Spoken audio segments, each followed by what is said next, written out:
In this problem, we're finding the integral of 5 minus 1/2 x all to the 7th power dx.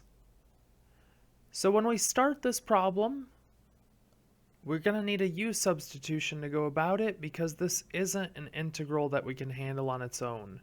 The only way that we could work through this without a u substitution is if we multiplied 5 minus 1/2 x to itself 7 times, which would be an outrageously long process with a lot of room for error.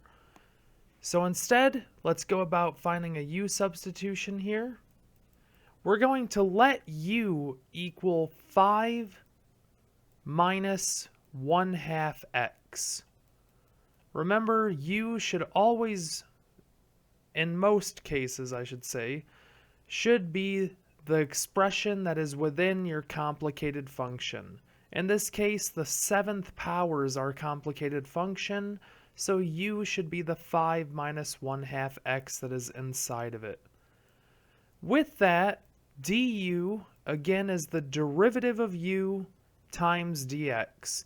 So in this case, the derivative of 5 is 0, and the derivative of minus 1/2 x is just minus 1/2. And again, we multiply that result by dx. So going back to our integral, we have our u value, what's in the parentheses here, but we don't have du. We need a negative 1/2 dx. Right now we just have a dx. So we're going to have to change this integral by multiplying the inside of it by negative 1/2.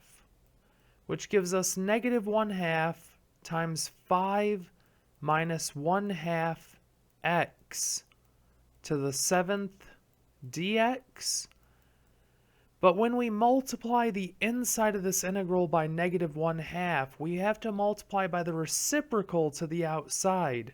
Otherwise, we've changed the problem. So the reciprocal of negative 1/2 is negative 2 over 1, which is just the same thing as negative 2. Now that we have that, this negative 1/2 and dx multiplied together will give us our du, and this value inside of the 7th power we set is our u value.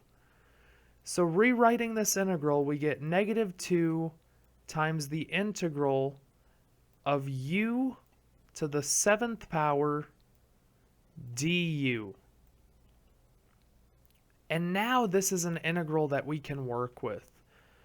The antiderivative of u to the 7th power, that's just our power rule. We have negative 2 times u to the 7th plus 1, so you add 1 to your exponent, and then you divide by your new exponent, which is 7 plus 1, all plus c.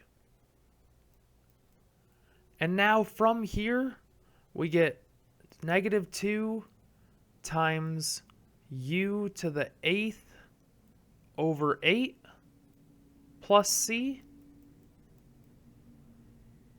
And if we multiply negative 2 times u to the 8th over 8, we could put this negative 2 over 1, and that will allow us to cancel a factor of 2 from the numerator of this and the denominator of this.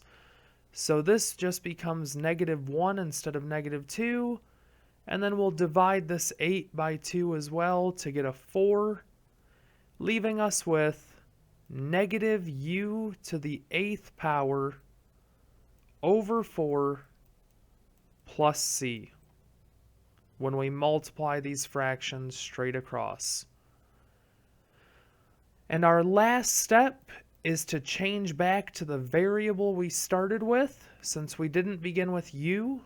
So we have negative times the quantity of 5 minus 1/2 x is our u value. So 5 minus 1/2 x to the 8th power all over 4 plus c. And that is our antiderivative.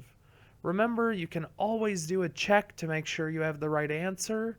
All you would have to do is take the derivative of this expression, and you should get exactly what we started with as our integrand, what's inside of our integral over here.